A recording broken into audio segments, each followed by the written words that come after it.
son de exclusiva responsabilidad de sus autores y de quienes intervienen en ellos.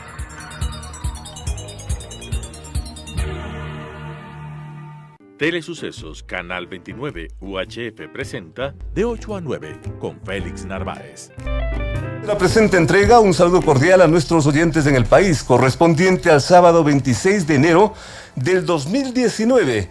Bienvenidos, lo hacemos a nombre de la Agencia Metropolitana de Tránsito. Importante información y ya mismo con ustedes, con nosotros, el doctor Fernando Bustamante para analizar lo que ocurre en Venezuela. Esto y más a partir de este momento. La prensa ya está circulando y sus encabezados marcan los hechos. Son los principales titulares en opinión y noticia en Sucesos. Empezando por la primera página del diario El Universo, 8 de la mañana con 1 minuto, gracias a su sintonía. Guaidó reaparece con arenga paramilitares. Maduro dice estar dispuesto al diálogo. Guaidó lo rechaza.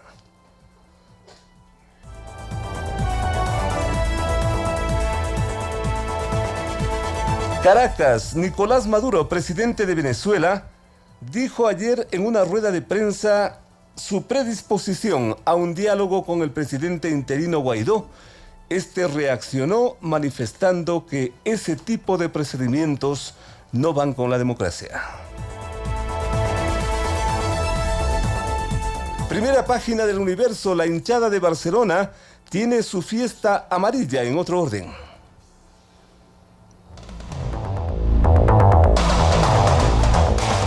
Nueve jueces de la Corte Constitucional ahora deben pasar el filtro del Consejo de Participación. Algo que conmovió en las últimas horas y que también ya lo vamos a tratar. Crimen al pie de un banco con 2 disparos en el tórax y varias heridas de arma blanca en espalda. Fue asesinado al mediodía de ayer Fernando Casanova, esposo del asambleísta de Creo, Rina Campain. El crimen se registró en el norte de Quito cuando la víctima estaba prácticamente en las puertas de una entidad bancaria y 2 hombres en una moto se acercaron para asaltarlo.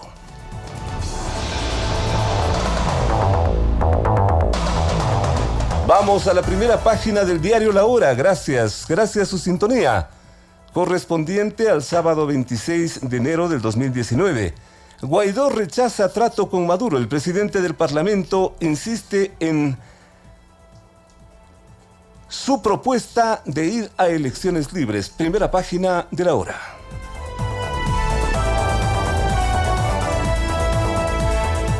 Y asimismo, ese acontecimiento lamentable de las últimas horas, primera página de La Hora. Matan a esposo de asambleísta, el ciudadano Fernando Casanova, esposo del asambleísta por Esmeraldas del movimiento Creo, Rina Campain, fue asesinado ayer mientras se encontraba en la puerta principal de una agencia bancaria en la avenida 6 de diciembre y Portugal, norte de Quito.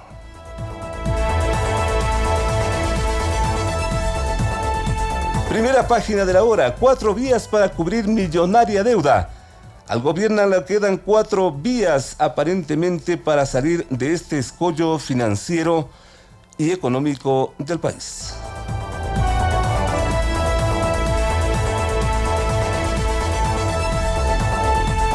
Lo hacemos a nombre de la Agencia Metropolitana de Tránsito. Quito cuenta contigo, como nosotros podemos contar con el metro, el mayor proyecto de movilidad de la ciudadanía, para emprender una nueva historia y construyendo juntos el futuro. Es un mensaje de la Agencia Metropolitana de Tránsito. Ya mismo con nosotros, el doctor Fernando Bustamante, aquí con ustedes.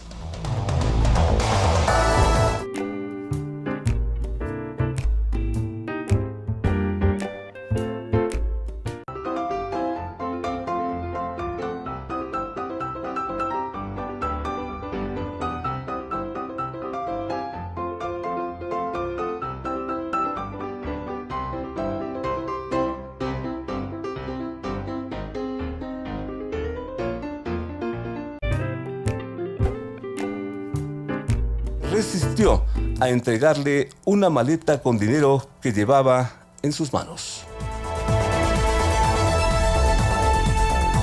Este nuevo asalto, modalidad sacapintas, ocurre en momentos que la capital prácticamente, y especialmente y el país en general, no salen de su asombro y temor ante una serie de hechos delictivos encabezados por los delitos de femicidio y violación a las mujeres. Contacto telefónico a partir del hecho más importante. Al otro lado de la línea hay quien hace opinión y más noticia. En las principales ciudades del país en las últimas horas, las personas, la gente, el vecindario, se ha expresado contra la inseguridad saliendo a las calles, pero eso por lo visto no conmueve a la delincuencia. Por eso hacemos un breve contacto a esta hora de la mañana con el exdirector de Inteligencia Militar, el coronel Mario Pazmiño, quien nos atende a través de la línea telefónica. Muy concretamente, ¿qué pensar de toda esta situación de inseguridad, de violencia? ¿Qué atribuir? ¿Qué hacer? Es lo que se pregunta la gente. Coronel, buenos días. Le escuchamos. Adelante, por favor. Muy buenos días, Félix. Un cordial saludo para todos los radiovidentes. Yo creo que fundamentalmente lo que tenemos acá es un desbordamiento delictivo que está generando una impotencia policial.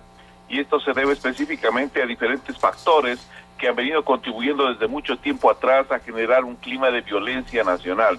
Estos factores se van incrementando, pero los más importantes que yo puedo definir acá, primero es el cambio de estatus nacional. Este cambio de estatus nacional ha generado que estructuras delictivas conexas a lo que es el narcotráfico internacional vengan inmersas dentro de este gran aparataje de monopolio delictivo transnacional. Si a esto le sumamos nosotros que tenemos una migración desbordante y sin control, o sea, hay una ley migratoria que no se aplica y más bien facilita la penetración de estas estructuras delictivas al interior del país, tenemos ya un problema grave. Leyes muy débiles que amparan al delincuente en beneficio del mismo y en contra de la ciudadanía. Hay altísimos índices de corrupción, justicia que está más ligada a favorecer al delincuente. Tenemos una sociedad desarmada y un gobierno que no se preocupa en sí por atender estas necesidades de inseguridad. Todos estos factores van a generar indudablemente que exista a nivel nacional un clima creciente de inseguridad permanente. Y si a esto le sumamos que tenemos por diferentes factores o actores diferentes, yo diría, realidades que se van presentando en las diferentes ciudades, pues tenemos una bomba que está por estallar con impredecibles consecuencias. La opinión a esta hora del coronel Mario Pazmiño a propósito de este estado de inseguridad. Saque usted, como siempre, sus propias conclusiones gracias a nuestro invitado a través de la línea telefónica y volvemos con el doctor Fernando Bustamante.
Una atmósfera de suspenso envuelve a Venezuela tras el acaso inesperado apoyo de la cúpula militar de ese país al gobernante Nicolás Maduro y consecuente rechazo al autoproclamado presidente Juan Guaidó.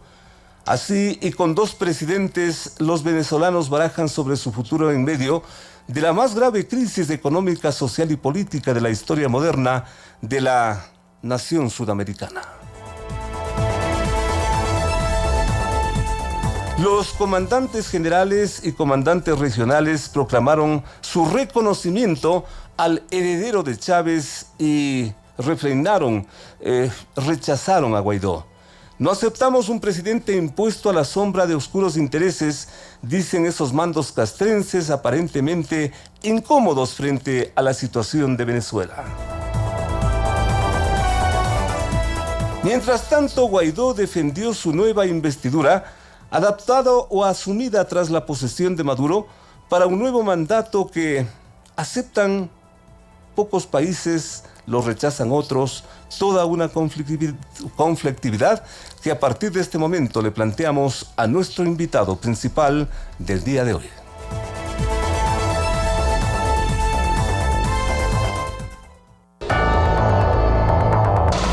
Las noticias han impactado en el país, en el mundo y en la ciudad. Sus protagonistas están en Sucesos para responder preguntas del periodismo profesional. Que el público saque sus propias conclusiones.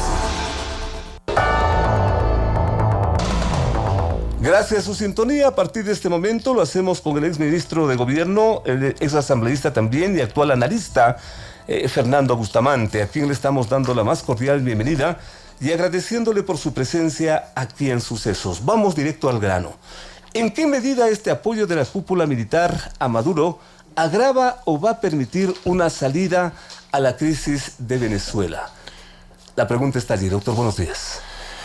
Buenos días. Bueno, yo creo que la crisis de Venezuela es de resultado impredecible. O sea, que en este momento prácticamente hay una situación de doble poder. Hay 2 gobiernos, cada uno tiene su propia reclamo de legitimidad. Y es complejo entrar en el tema jurídico de tratar de entender de parte de quién estaría la razón en términos estrictamente formales, legales. Mi opinión personal es de que hay buenos argumentos a favor del presidente interino, ¿no? Pero sería un largo análisis entrar a hacer toda la exégesis jurídica de por qué esos buenos argumentos a favor de la posición del Parlamento de la Asamblea Nacional Venezolana y de su presidente. ¿El principal argumento? Bueno, es que habría que retrotraerse para atrás bastante. Pero digamos que suponiendo que no se pueda hacer un caso estrictamente jurídico formal de debido proceso, yo creo que Venezuela está en una situación prácticamente de descomposición completa de su sistema de legalidad. O sea, es prácticamente no hay, por decirlo así, una instancia legítima de judicial o jurídica que pueda arbitrar, que pueda decidir quién tiene la razón. Porque la Corte, el Tribunal Constitucional venezolano ha sido caracterizado por una actuación escandalosa en los últimos años. ¿Y en ese escenario? Absolutamente escandalosa. Digamos, el árbitro es absolutamente impresentable. ¿En ese escenario es donde se vuelven determinantes y tan pesados los militares? Sí, bueno, yo diría, sí, para terminar con lo otro, yo diría que cuando hay una situación en que no hay árbitro, ¿no? Donde no hay una instancia legítima que pueda decidir quién tiene la razón jurídicamente, yo creo que hay que entrar a lo que se llama la ponderación de derechos. Ponderación de derechos. Sí, que es preguntarse qué bando, digamos, garantiza mejor el cumplimiento finalista del propósito del Estado, que es la protección de derechos, ¿no? Y yo creo que la respuesta en este caso, lamentablemente, parece bastante clara, ¿no? La posición de la Asamblea Nacional Venezolana es muy favorable en ese sentido. Si uno hace la ponderación de derechos, es evidente que el señor Guaidó tiene más legitimidad, ¿no? ¿Y cómo pesa, insisto, esta parte de la cual tanto se comenta y que usted seguramente la va a ubicar dentro del análisis, los militares? Sí, bueno, mire, salvo el supuesto no consentido de que se produzca una intervención militar extranjera, ¿no?, exitosa, cosa que ¿Es factible? Es factible, es, a mi juicio, tremendamente indeseable. Totalmente. Me parece absolutamente necesario evitar a toda costa que ello ocurra. Creo que son los venezolanos los que deben resolver ese problema, es un tema del pueblo venezolano. Pero yo sí tengo bastante claro que finalmente en estos casos, desgraciadamente son las realidades del poder, es gobierno aquel a quien la Fuerza Armada existente obedece. ¿No? ¿Y hasta qué punto puede ir ese apoyo? ¿Ese apoyo tendrá un momento también definitivo, un momento de quiebre, o esto ya está decidido así? Miren, es difícil. Los procesos internos que se dan en las Fuerzas Armadas, en todas las Fuerzas Armadas del mundo, son siempre poco transparentes. Los debates que se pueden dar en la conciencia de los militares o en los cuarteles, por definición, no trascienden fácilmente a la opinión pública. Lo que puede estar ocurriendo en la mente de las Fuerzas Armadas venezolanas, de sus oficiales, de su personal, es algo que solamente sabremos cuando lo veamos en la calle, ¿no? Sea lo que sea que se esté definiendo.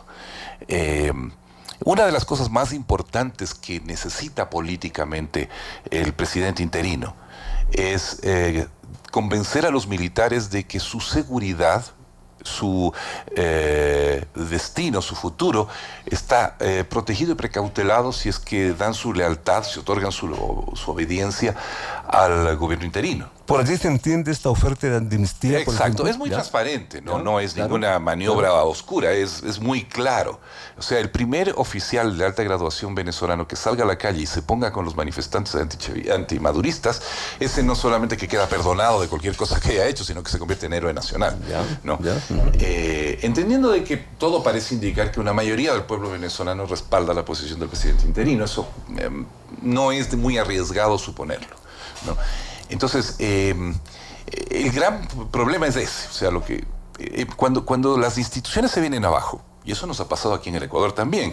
Por suerte, sin el carácter sangriento que ha tomado el tema en Venezuela o prolongado, pero finalmente cuando las instituciones civiles de la democracia representativa, digamos, legal, se desmoronan, no hay árbitro, no hay una instancia legítima y confiable que pueda tomar las decisiones del caso y asignar la legitimidad. Entonces, el Estado vuelve a su desnudez, que es el poder que está en las armas. Y finalmente es gobierno, es poder aquel a quien, como ya dije, los militares obedecen.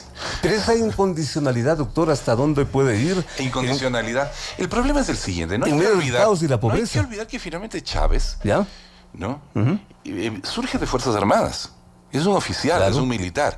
Y construyó a lo largo de los años un aparato de lealtad interno dentro de Fuerzas Armadas venezolanas extraordinariamente poderoso y bien arraigado, sobre todo después de 2002, cuando el golpe fallido, que intentó derrocarlo, donde hizo una depuración muy fuerte de Fuerzas Armadas, y porque ha habido una política, tanto de Chávez como de su sucesor, de ir comprometiendo a los militares, no solamente en el manejo del poder, sino también en sus prebendas, y todo indica que desgraciadamente en la enorme red de corrupción que parece haberse creado en Venezuela. Entonces, y esto es muy típico de las dictaduras latinoamericanas tradicionales. ¿Comprometiendo o corrompiendo? Comprometiendo es corromper. Si participan de los procesos de corrupción, claro, están corrompidos. Y eso es muy clásico de las dictaduras latinoamericanas tradicionales. Lo hacían los Trujillo, los Somoza. En fin, desgraciadamente, a pesar de la fraseología revolucionaria que siguen manejando de manera, por lo demás, bastante obsoleta, ¿no es cierto?, los personeros del gobierno del señor Maduro, la verdad es que en definitiva el modus operandi que ha terminado teniendo ese gobierno, lejos de sus antecedentes presuntamente revolucionarios, ha terminado siendo el de otra dictadura caribeña más, ¿no? En donde las Fuerzas Armadas se convierten en guardia pretoriana, partícipe, socia, cómplice de todas las trafacías que el clan o la élite dominante realiza, que puede ser una familia o puede ser una clique, una jorga, ¿no es cierto? Es lamentable, es penosísimo decirlo, porque en algún momento yo personalmente tuve ciertas ilusiones con el coronel Chávez en su momento, cuando aparecía como una fuerza aparentemente refrescante, novedosa, que el pueblo venezolano tuvo gran ilusión en la conducción del coronel Chávez, pero desgraciadamente hay algo que tenemos que analizar que lleva a estos regímenes, sobre todo cuando concentran el poder, a un proceso de descomposición y de corrupción gravísimo. ¿Por qué se produce eso, doctor? En gente que padece tantas cosas importantes. Es que esto no solo pasa en Venezuela. ¿Ya? Esto parece ser un síndrome, no sé si... Una pregunta general. Sí. ¿Por qué se produce eso? Y no tiene que ver con la ideología, porque Totalmente. aparentemente les pasa Ya. A ver, perdóneme, ¿cuántos regímenes de derecha o de ultraderecha se han convertido también a autoritarismos corruptos? ¿De acuerdo? Los unos y los otros. ¿De acuerdo? Sí, señor. O sea, ¿no? Así es. Y entonces hay algo que tenemos que estudiar. Eso es precisamente una tarea que la academia debe realizar en el mundo. Es cómo es que ocurre que independientemente de las intenciones originarias, sin juzgar de esas intenciones, pero aún en el supuesto optimista de que hayan sido buenas, de que hayan sido sanas, finalmente siempre terminamos que bajo ciertos esquemas de concentración de poder, inevitablemente tenemos estos procesos de autoritarismo en escalada y de corrupción, ¿no? Porque además el discurso es muy bueno. Pero no es mentes lúcidas, corazones ardientes, manos limpias. ¿Quién no le cree? Bueno, suena muy bien, sobre todo cuando uno está en un régimen, perdóneme, usted citó una frase que le gustaba al expresidente Correa, que era una de sus favoritas, pero acordémonos, ¿cuál era el gran reclamo que tenía el pueblo ecuatoriano en 2006? Hay que luchar contra la corrupción. Exacto, ¿No? exacto. Los forajidos, el movimiento que se vayan todos. ¿Qué era lo que más le dolía, o una de las cosas que más le dolían al ciudadano ecuatoriano, sobre lo que se encaramó Rafael Correa como un cruzado para poder resolver ese problema? La corrupción. Exacto. 10, 11 años después, ¿dónde estamos? En el mismo lugar, ¿no? Eso es lo dramático, ¿no? Y no es un fenómeno solo latinoamericano, es un fenómeno global, y es un fenómeno que se da tanto en lo público como en lo privado. Ojo, aquí también, y eso es una cosa que el presidente Correa señala y tiene razón, ¿no es cierto? Para que haya la corrupción pública tiene que haber la complicidad privada. Esto es Odebrecht era una empresa privada. Es una empresa privada. Y una de las más grandes, ¿eh? Exacto. Acabo de escuchar la noticia de que el presidente de la Renault, la gran multinacional automovilística francesa, está preso en Tokio con una serie de cargos por corrupción, ¿no? Y eso está pasando todos los días, ¿no? Y espérese nomás cuando se destape todo el tema del señor Trump, que se está investigando, y todo indica que cada vez más hay indicios de una cantidad enorme de corruptelas y corrupciones de él y de su círculo, ¿no? Sin contar con la posible, presunta, se está investigando, conspiración con el gobierno ruso para instalar al señor Trump en la Casa Blanca. Qué tenaz. ¿No? O sea, no es un fenómeno ecuatoriano solamente. ¿De acuerdo? Es un fenómeno global. Vale aclarar eso. ¿No? Y cuando hay gobiernos que logran, por esos avatares del destino, hacerse de todo el poder sin contrapesos, si aún con contrapesos, si aún con democracias liberales con división de poderes, estamos encontrando estos horribles escándalos, estas alimañas, estos alacranes, ¿no es cierto? Por todas partes. Imagínense, si en Estados Unidos, en el supuesto de que se llegara a comprobar la participación del señor Trump en una cantidad de irregularidades, ¿no?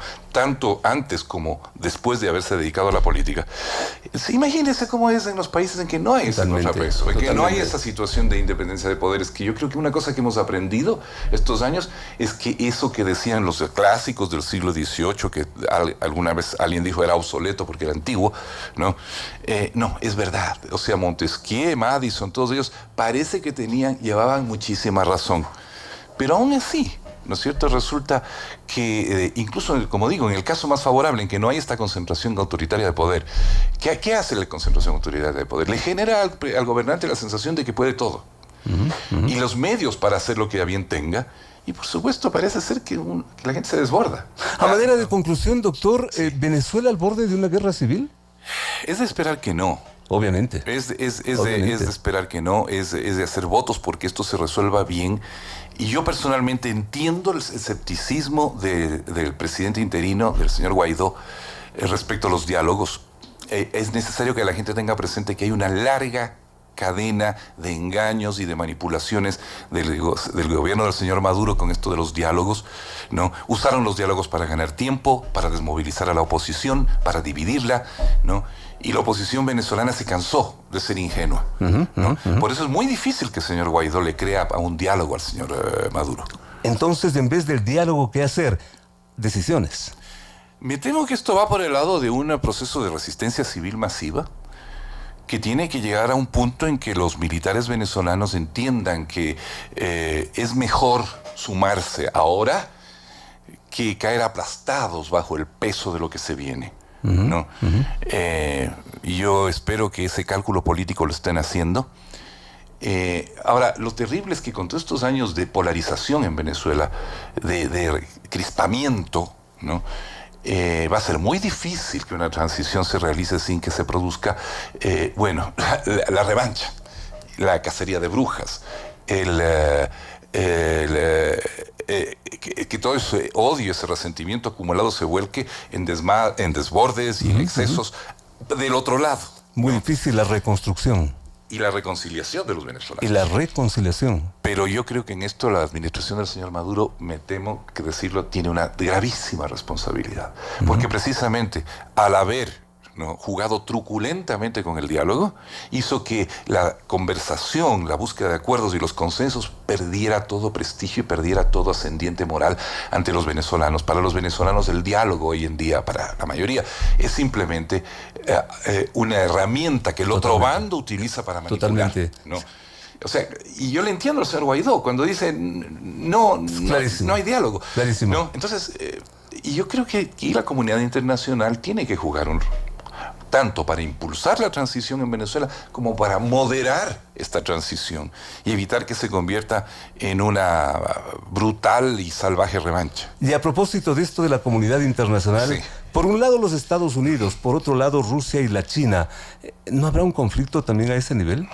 Bueno, ese es un peligro, sí, por supuesto. Ahora, yo dudo mucho que Rusia y China vayan a jugarse la estabilidad mundial en un lugar que finalmente, a pesar de sus enormes riquezas petroleras, está bastante lejos, ¿no? No es como Siria, donde los rusos han empleado a fondo y con bastante éxito por lo demás, ¿no? No estamos hablando del mar de la China. Yo me imagino que cuáles serán los intereses que tiene Rusia y China allí.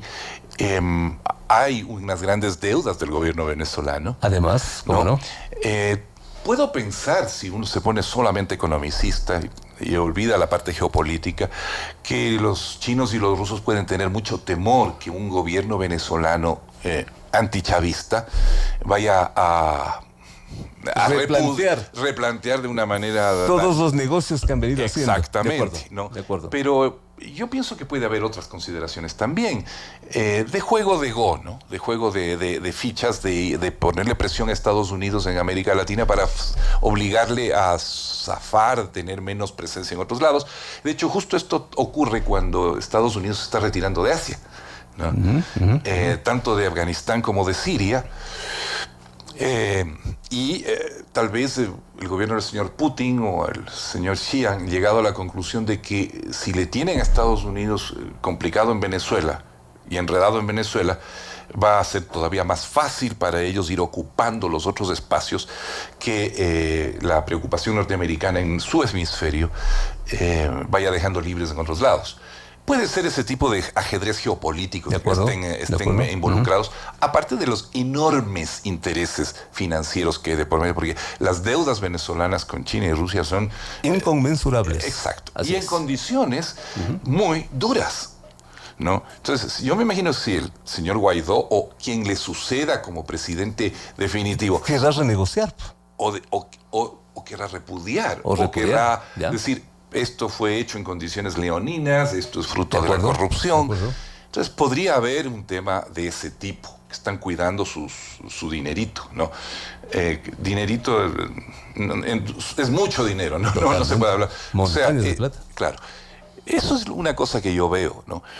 Pero ciertamente yo creo que hay una horrorosa culpa del señor Maduro, señor Chávez menos tal vez.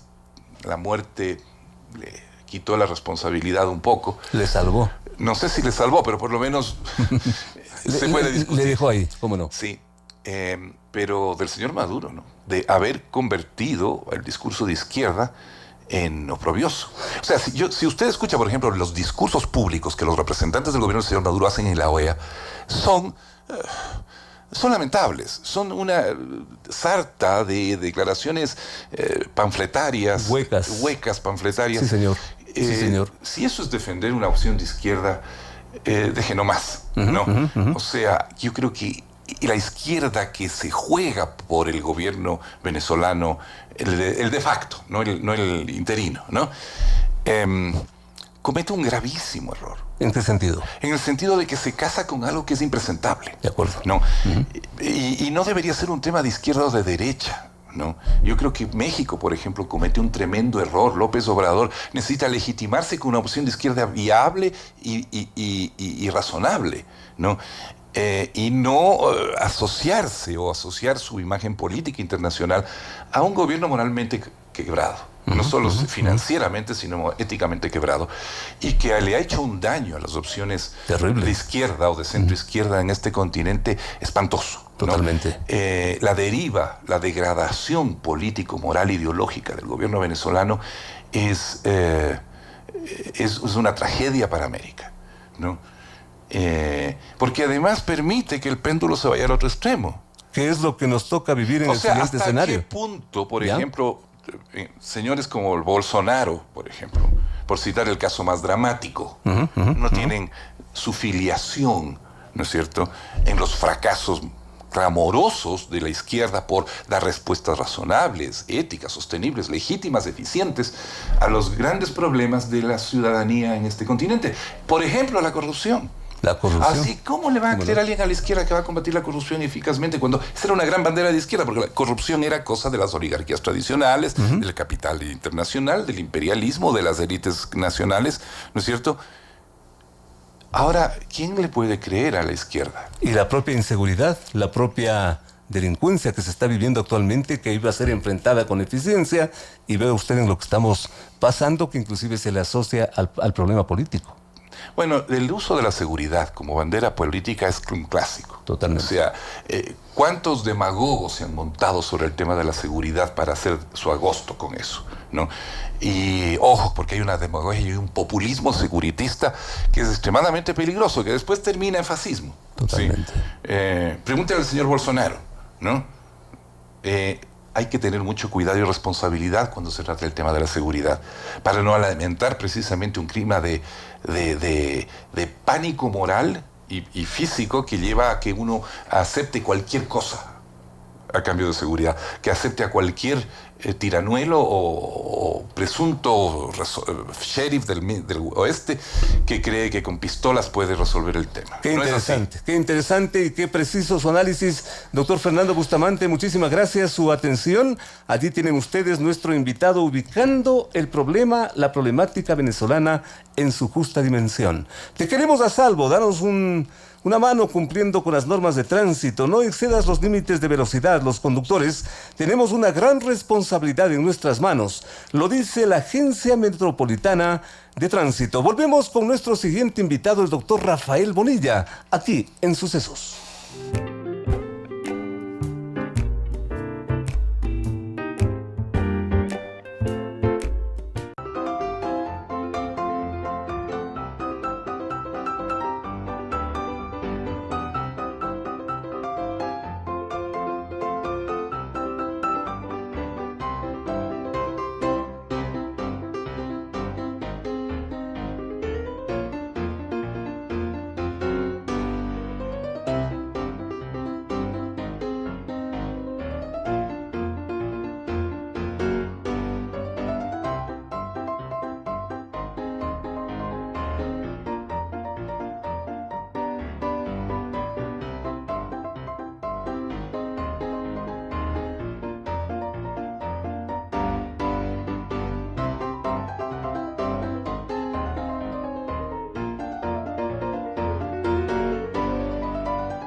En las vías tomamos decisiones que pueden marcar nuestras vidas y la de los demás. Juntos podemos lograr una buena convivencia entre peatones, ciclistas y conductores. Te queremos a salvo, lo dice la Agencia Metropolitana de Tránsito. Un grupo de amigos que se reúne a celebrar un cumpleaños y que de pronto todo se convierte en una escena de droga, sangre y violación. Una joven madre convertida en rehén de su pareja, un venezolano que al cabo de 2 horas de forcejeos termina apuñalándola. Hecho que además ocurre ante curiosos que fascinados graban la escena y los policías aparentemente impávidos e impotentes. La gente que sale a las calles rechazando la violencia mientras el presidente Lenín Moreno promete que este país no dejará de ser una isla de paz. La gente grita contra el femicidio y la xenofobia porque en Ibarra el vecindario salió a tomarse la justicia por mano propia. Pero mientras todo esto está en boca de todos, otro femicida revela cómo victimó y desmembró a su pareja en uno de los matorrales de Santo Domingo de los Áchilas. La gente se sigue alarmando, pero en el norte de Quito, en plenas puertas de una sucursal bancaria, vale decir el mediodía de ayer, un hombre es acribillado por resistirse al robo de su dinero. Era el esposo de un asambleísta. A partir de este momento nos honra con su presencia el doctor Rafael Bonilla, médico de prestigio. Una mentalidad muy amplia se necesita para entender todo esto que está pasando y que todos nos preguntamos ¿por qué?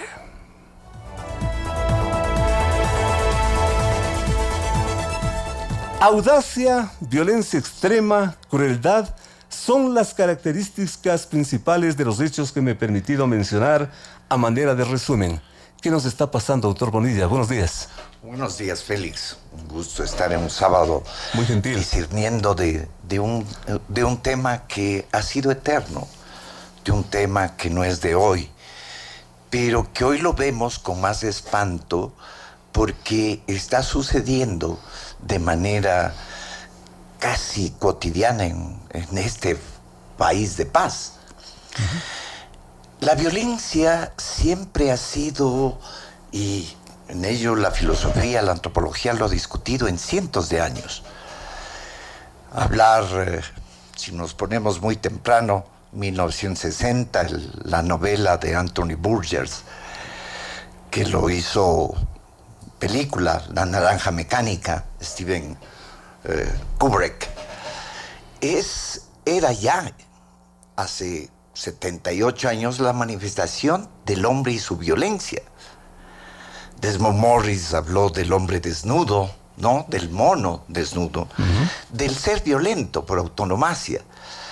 Pero lógicamente con el paso de los tiempos, la globalización nos ha engañado y ha puesto color al hombre, al ser humano. La globalización. La globalización que es temprana en la manifestación de lo que es vendible. Y la paz hoy es vendible. Y la situación del país en los 10 últimos años, creo que una persona inteligente, consecuente, podrá decir que ha sido la razón de por qué en el Ecuador ahora la violencia es un pan de cada día. Cuando el hombre, hay 2 formas de violencia de las muchas, pero quiero destacar 2. Una violencia biológica, connatural a la animalidad del hombre, defenderse, sobrevivir. Somos el animal más débil. Si no nos ampara nuestra madre, nos morimos, a diferencia de los demás mamíferos. ¿Y la otra? Y la otra, que es antropológica, que es consecuencial a lo que el hombre tiene que enfrentar en su exterior. ¿Dicho en otras palabras? El ser humano de ahora responde a lo que recoge. A lo que ve. A lo que ve, a lo que recibe. A lo que siente. Y en el Ecuador, volviendo a nuestro país, la policía, empezando por ella, ha tenido que en 10 años disimular, masticar una autoestimación absolutamente venida menos. La policía en el Ecuador dejó de ser un instrumento de servicio, de respetabilidad. ¿Y se convirtió? Y se ha convertido también en una de las colitas del pulpo de la insatisfacción. La violencia, la ira, siempre va a ser consecuencia de insatisfacción. Y el Ecuador vive la consecuencia de años de insatisfacción. ¿Del resentimiento social? El resentimiento social vendría a ser una rama muy por abajo. Pero yo diría algo más. El ser humano nace, crece, se educa, desarrolla, se reproduce y se supone que vive a satisfacción de esos esfuerzos. Pero en el Ecuador, y ya vamos una generación, va a ser 2 la que ha tenido que mirar eso de niño, ha tenido que pasar un proceso en donde su padre ha tenido que agachar la cabeza para él poder recibir el pan que ha debido dar a su hijo. Qué terrible. Y por otro lado, el individuo que ha tenido que vencer su imagen, su honestidad, su transparencia en recibir dinero corrupto, siendo él parte del silencio, y lo digo porque he tenido pacientes arrepentidos de ello, en tener que recibir dinero corrupto para comprar el regalo a su hijo. En este punto, ¿cuánta responsabilidad tienen que asumir o hay que darles a los llamados políticos, doctor? Casi toda.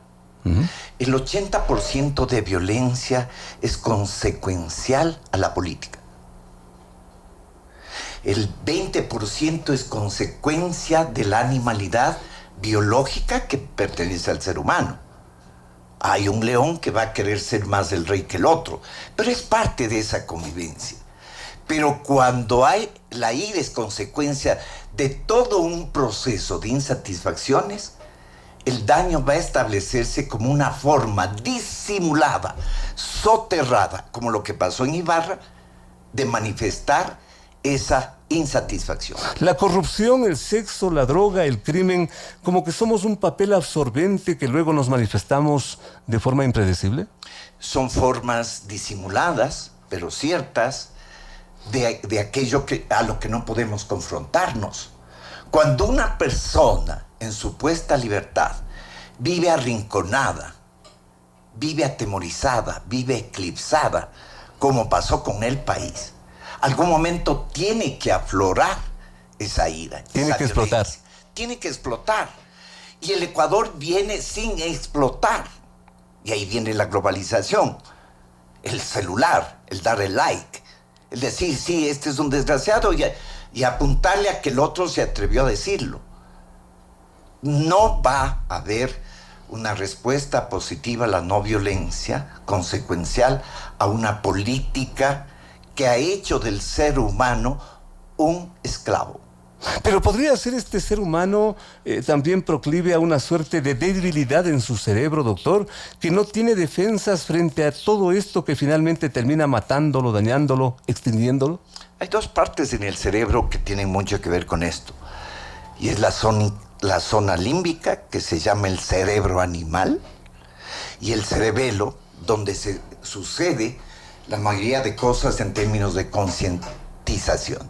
Ellos están muy, muy adentro del cerebro. Por fuera están cosas de las que podemos ser capaces, movernos, sentir. Pero el cerebro, como tal, hasta ahora, después de muchos años y muchísimos miles de millones de dólares, el cerebro todavía no se logra conocer.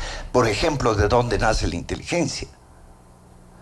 ¿Cuándo el cerebro puede descansar? Resulta que el cerebro no descansa nunca, ni siquiera durmiendo. Tampoco. El cerebro trabaja más cuando dormimos. Y cuando nos acostamos en un sentimiento de espasticidad, de bronca interior, porque en el día no nos han permitido ser, ese cerebro de alguna manera va a manifestar una animalidad del mono desnudo y de la naranja mecánica. Y cuando ese cerebro se despierta, tiene un escenario marcado por gritos, marcado por reacciones, por ejemplo, contra el femicidio. ¿Esa, por ejemplo, también es una forma de escape?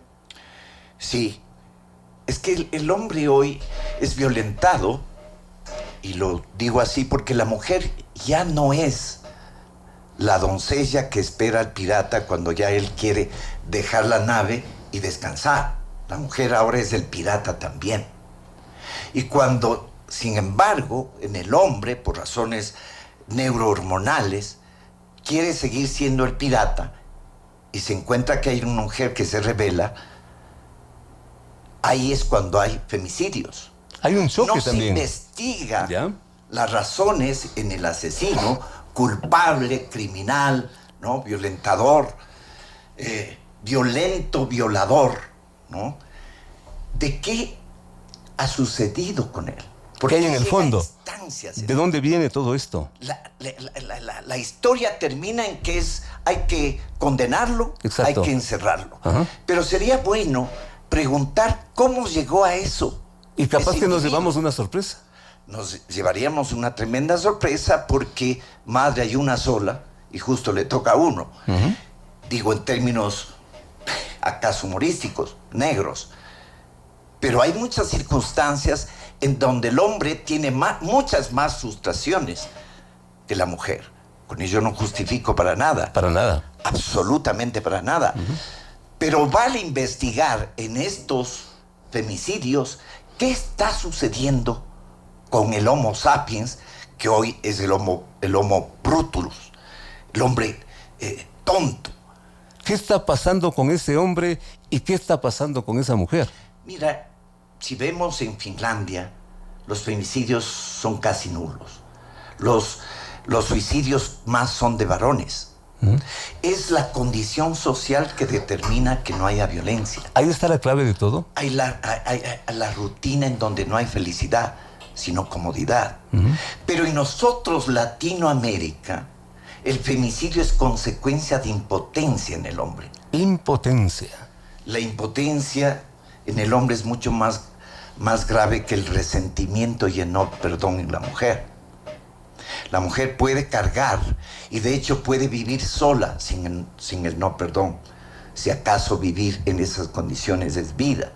Pero el hombre, cuando siente que el paso de los años no le ha dado más que frustración, ese hombre, con el permiso del ente social, de la cosa social y política, le va a permitir, viendo ejemplos, convertirse en un asesino social. ¿Hay alguna forma? Sociópata. ¿Hay alguna forma, alguna manera de salir de todo este torbellino de desviaciones y acontecimientos, doctor?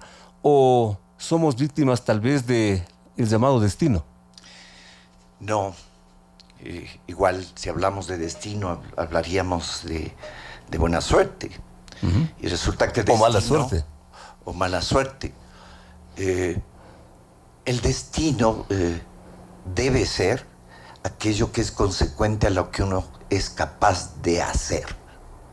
Y en el Ecuador no se ha permitido ser con lo que se pudo hacer. A ver este punto. Póngalo en otro más sencillo, doctor, con todo respeto. Por favor. El fenómeno que hemos vivido en el país estos 10, 11 últimos años. 11 años. Fue dirigido por un psicópata maníaco obsesivo. A ver. Ahí sí me está Rafael sorprendiendo. Correa. ¿Psicópata? Maníaco. ¿Maníaco? Obsesivo. Obsesivo. Cuando fue para que yo le vea la rodilla, por encima de ese problema de rodilla, mi primer diagnóstico fue este: psicópata maníaco obsesivo. Y yo a mis adentros dije, ay. Y no me equivoqué, porque psicópatas maníacos obsesivos o depresivos hay muchos, Félix. Me imagino. Pero felizmente no tienen poder. Y entonces pasan su vida amargando, como decía Pablo Picasso, que a los que más ama son a los que más agrede. Pero ni siquiera eso pasó en estos 11 años. El agresor maníaco, obsesivo, siente, se convence, es una definición el mirarse al espejo y sentir que tiene poder, un psicópata. Y entonces comienza su historia con gorditas horrorosas, con rechazar que su mujer tenga algún tipo de escenario de imagen. Prácticamente fue un extraño ser la señora del presidente Correa. Una cosa así, escondida en la sombra, una cosa rarísima. Para decirlo. Pero cuando sucede eso, ¿ya? Y hay todo un asesoramiento de no psicópatas, sino aquellos socialistas entrenados por Fidel, con todo un proceso sociopolítico de frustrada revolución. No hay una sola revolución que haya tenido éxito en el mundo. Juntado lo uno con lo otro es el cóctel perfecto. Perfecto. Entonces, cuando un psicópata tiene poder, los demás tienen que ser consecuentes con ese poder, y para poder mantener ese poder, el psicópata debe ser permisivo. Permisivo. Su psicopatía, que deja por muy debajo la sociopatía, y comienza a dejar que suceda todo con tal de que él domine eso. ¿Qué le hizo a ese ser con estas características? Imagínese usted saber que es el más parecido a su padre en carácter, en forma de ser, en las frustradas formas de crecer rápido. Lo conozco de cuando era profesor. Y luego de ello, ser el causante del suicidio de su padre. Causante del suicidio de su padre. Eso lo dijo, no lo digo yo, lo dijo su hermano. Por ahí, por San Borondón, con 2 traguitos encima. Eso le marca la vida. A cualquiera. Totalmente. Solo que el señor no era cualquiera.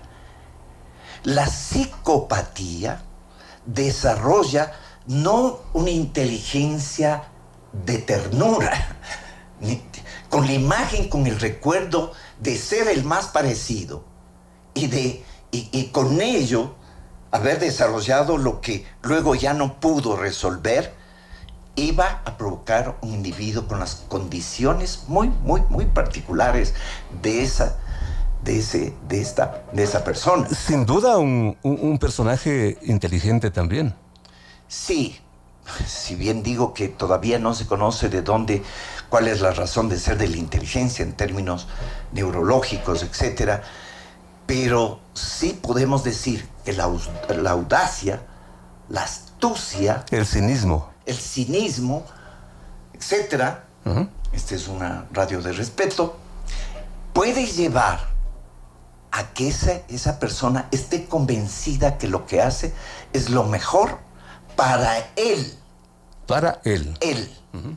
Las consecuencias de que él tenga ese orgasmo psicopático puede determinar la destrucción, como así ha sido, de todo un país. Y aquellos que le auparon, si vemos en el fondo, y lo digo en términos médicos, porque me ha tocado, como médico no puedo distinguir, recibir individuos con insomnios, con pesadillas, con rescoldos de haber hecho la venia a individuos que manejaron el poder para él. Ese tipo de personajes, ese tipo de individuos enfermos, son enfermos, ¿en qué terminan? ¿Perdón? ¿En qué terminan? Vaya, él hablaba del padre. A un psicópata nunca le importa el dinero. No le importa el después. El psicópata maníaco obsesivo siempre está pensando en cómo seguir ejerciendo poder. Y cuando no lo tiene, comienza a conflictuarse. Y su cerebro, el cerebro de todos, nunca va a tener estrés como masa encefálica. Porque porque nos volveríamos psicópatas en 11 días y horas, científicamente hablando. Entonces tiene que aflorar el organismo de otra forma. O sea, el emperador, el cerebro como tal, no puede vivir eso y aflora en el organismo. En el caso del envejecimiento prematuro. Envejecimiento prematuro. La facies, el gesto es palabra, dice el pueblo y su sabiduría. La cara. La cara. ¿No? Y en él vamos a ver con el tiempo que sin poder y con un dinero que, si es que lo tiene, quiero ser en esto muy generoso, no lo va a poder disfrutar nunca, porque esa no era la razón a donde él quería llegar. ¿A dónde quería llegar? Él, un psicópata vive en un mundo de ensueño en donde el cielo es color gris y las nubes negras. Él no llegará sino a vivir la rutina que mata al ser humano, la no esperanza. Qué interesante, qué revelador. Pero para darle una conclusión a todo esto, con todo lo que nos dejó haciendo este enfermo, ¿y ahora qué hacemos como sociedad? Uno, cuando a un grupo de loquitos se les hace pues una terapia de grupo, se encargan otros loquitos de decirle al más loco, decirle, mira, tú estás loco. Y cuando dice, sí, es cierto, yo estoy loco, por ahí comienza la terapia. En este caso, a nivel mundial, a nivel de nuestro país. Del país. De nuestro país, es educación. Educación. Palabra mágica. Educación. Voy a dar el ejemplo de Singapur, un país que era muy pobre. El sellito del billete de $2, no hay de uno. No es el héroe, el Mariscal Sucre, el José Martí, no. Lo que está impreso es un aula, niños y un profesor. Eso está en el billete. De $2. De $2. Eso marca a un país. Eso ha marcado a China. Eso ha marcado a India. Eso ha marcado a Singapur, a Japón. Educación. Y cuando hay hay un socialismo que quiere regalar, y hay una persona que se sienta a recibir, ahí comienza la desinformación de lo que ese individuo, con lo que ese individuo tiene que educarse. No hay ser triunfador que no sepa y no haya pasado sus fatigas. Alguien dirá, pero ¿qué más fatigas puede pasar un individuo pobre? Sí. Pero cuando le ponen a ese pobre a eructar disque a pavo, ese individuo va a estar muy tranquilo, muy feliz. Pero cuando sé que yo debo salir, como les dije alguna vez a mis hijos, que es $10, y al unísono los tres dijeron, nada, pues, nada, viejito. Dije, bueno, pues salga, consíganlo. Cuando eso tengamos como la única generosidad del Estado para con un ser humano, digan, señor, le estamos regalando educación. Usted no va a tener otra oportunidad. Y cuando no haya educación de izquierda o derecha, sino que la educación sea universal en términos de formar seres humanos que se estimen primero, que se amen primero, que sepan que sus esfuerzos determinarán su bienestar, entonces comenzaremos a caminar en la no violencia. Qué interesante, qué revelador. Miren ustedes lo que está aconteciendo con todos estos elementos que al principio me permití mencionar a manera de resumen, pero todo lo que está flotando por dentro siempre tiene una explicación. Alguien decía que solamente la muerte, doctor, no tiene explicación. La muerte creo que es una forma afable y que es la única vez que lo aprendemos, menos mal. La muerte es un suceder sabio que luego nos permite, quién sabe, volar. La muerte no debe asustar, y menos a los que están y sienten que están viviendo. El doctor Rafael Bonilla, aquí en Sucesos, qué interesante. Qué interesante. Gracias a nombre de nuestros oyentes. Te queremos a salvo, danos una mano cumpliendo con las normas de tránsito, no excedas los límites de velocidad. Los conductores tenemos una gran responsabilidad en nuestras manos. Lo dice la Agencia Metropolitana de Tránsito, lo deja el doctor Rafael Bonilla como para meditarlo, al menos durante esta semana. Hagamos ese esfuerzo, porque de por medio, en la práctica y en el fondo, estamos en juego todos. Parece grave, pero es así. Dios mediante, hasta la próxima semana. La dirección del programa son de exclusiva responsabilidad de sus autores y de quienes intervienen en ellos.